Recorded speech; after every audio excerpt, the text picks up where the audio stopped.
Саламатсыздарбы, урматтуу жалпы факт KG маалымат порталынын көрүүчүлөрү. Бүгүнкү күнгө карата чыгарылган маанилүү жаңылыктар менен тааныштырабыз. Мыйзамсыз байоо фактысы боюнча Кыргыз Республикасынын жогорку сотунун судьясы кармалды. Көмүр жаккыла, бийлик элге кайрылды. Тайырбек Сарпашев дагы бир имаратты мамлекетке өткөрүп берет. Бишкекте инспекторлор $3,5 миң таап алышып, ээсине кайтарып беришти. Улуттук коопсуздук мамлекеттик кызматы дагы бир экс-чиновникти кармады. Кыргыз Республикасынын улуттук коопсуздук мамлекеттик кызматынын коррупцияга каршы күрөшүү кызматы жүргүзгөн сот системасындагы коррупциялык багыттагы кылмыштардын алдын алуу жана жок кылуу боюнча иш-чаралардын алкагында Кыргыз Республикасынын жогорку сотунун атуулдук жана экономикалык иштери боюнча соттук коллегиясынын судьясы тарабынан мыйзамсыз байоо фактылары аныкталып, чогулган материалдардын негизинде Кыргыз Республикасынын кылмыш жаза кодексинин 323-беренесинде мыйзамсыз байоо каралган кылмыш белгилери боюнча сотко чейинки териштирүү иштери башталган. Такталган маалымат боюнча судья өзүнүн жеке кызыкчылыктарын ишке ашырып, мыйзамсыз байоо максатында Кыргыз Республикасынын мыйзамдарына ылайык өзүнүн мүлкүн, кирешелерин жана чыгашаларын декларациялоого милдеттүү экендигине карабай, ошол эле учурда тиешелүү киреше булактары жок болсо дагы көптөгөн кыймылсыз мүлктөрдү сатып алган. Алардын арасында VIP шаарчадагы элиталык кыймылсыз мүлктөр, алдыңкы курулуш компанияларынын батирлер, Ысык көлдүн жээгиндеги престиждүү пансионаттардан коттедждер, соода борборлорунда коммерциялык объектилери жана люкс класстагы автоунаалар бар. Аны менен бирге судья жана анын жакын туугандары Бириккен Араб Эмираттарына, Турция, Азия жана Америка Кошмо Штаттарына курорттук аймактарына байма-бай каттап турганы аныкталды. Белгилей кетсек, судья мыйзамсыз тапкан кыймылсыз мүлктөрдүн изин жашыруу максатында тиешелүү органдарда атуулдук укуктук келишимдерди жүргүзгөндүгүн каттабай, айрым учурларда керектүү сатык келишимдердин башка киреше булактары жок болгон жарандарга каттатып келген. Ошондой эле сотко чейинки териштирүүнүн алкагында судья коммерциялык ишканалардын бирине биргелешкен ишкерлик жүргүзүү максатында декларацияда көрсөтүлбөгөн $150 миң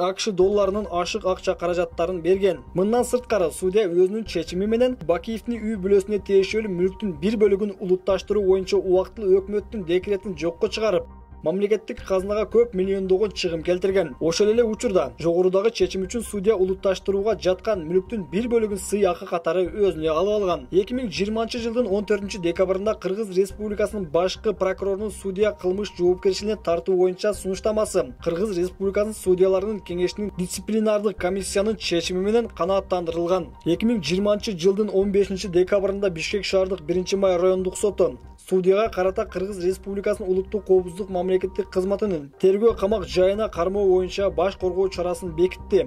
Тергөө уланууда. Акыркы суткада кыргызстандыктар электр энергиясын колдонуу боюнча рекордко жетти. Бул тууралуу Улуттук энергетикалык холдинг башкармалыгынын төрагасынын 1-орун басары Асхат Бердиев маалымат жыйынында билдирди. Анын айтымында 24 сааттын ичинде өлкө калкы 68,8 миң киловатт-саат сарптады. Бул кескин суукка байланыштуу. Бул бизди бир аз тынчсыздандырат. Күтүлбөгөн кырдаалдар жаралбаш үчүн биз кыргыз элине кайрылгыбыз келет.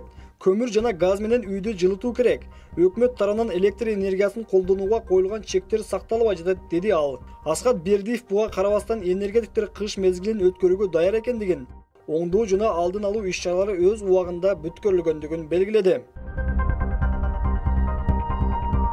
15-декабрда мамлекеттик каттоо кызматынын мурунку башчысы, Кыргызстандын экс-вице-премьер-министри Тайырбек Сарпашев кайрадан Кыргыз Республикасынын экономикалык кылмыштарга каршы күрөшүү мамлекеттик кызматына суракка чакырылды. Сурак берүүгө кирер алдында Сарпашев журналисттердин бир нече суроолоруна жооп берип, жакындары жалпы аянты 1000 чарчы метрди түзгөн объектини Токтогул районунун айыл өкмөтүнүн балансына өткөрүп берүүгө даяр экендигин билдирди. Анын айтымында, ал башынан эле тергөө иштеринин бардык суроолоруна жооп берүүгө жана аны менен кызматташууга даяр болгон.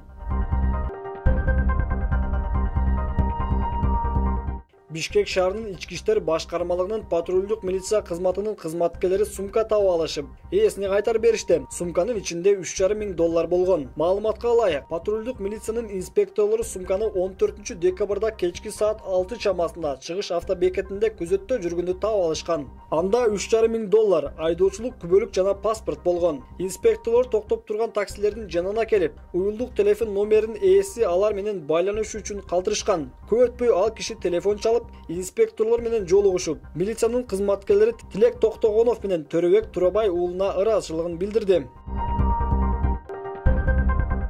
Кыргыз темир жолу мамлекеттик ишканасынын түштүк филиалында дагы бир коррупциялык схеманын бети ачылды. Маалыматка ылайык, мамлекеттик ишкананын мурунку жетекчилиги жана жооптуу адамдары көзөмөлгө алынган чарба субъекттеринин катышуусунда жогорулатылган баада мамлекеттик сатып алууларды жүргүзүүгө акча алуу боюнча туруктуу схема түзүшкөн. Айрым мамлекеттик сатып алынган боюнча гана келтирилген зыяндын суммасы 11 миллион сомдон ашканы белгиленди. Кыргыз темир жолунун түштүк филиалынын мурдагы башчысы бүгүн улуттук коопсуздук мамлекеттик кызматынын убактылуу кармоочу жайына киргизилди. Учурда тергөө иштери жүрүүдө.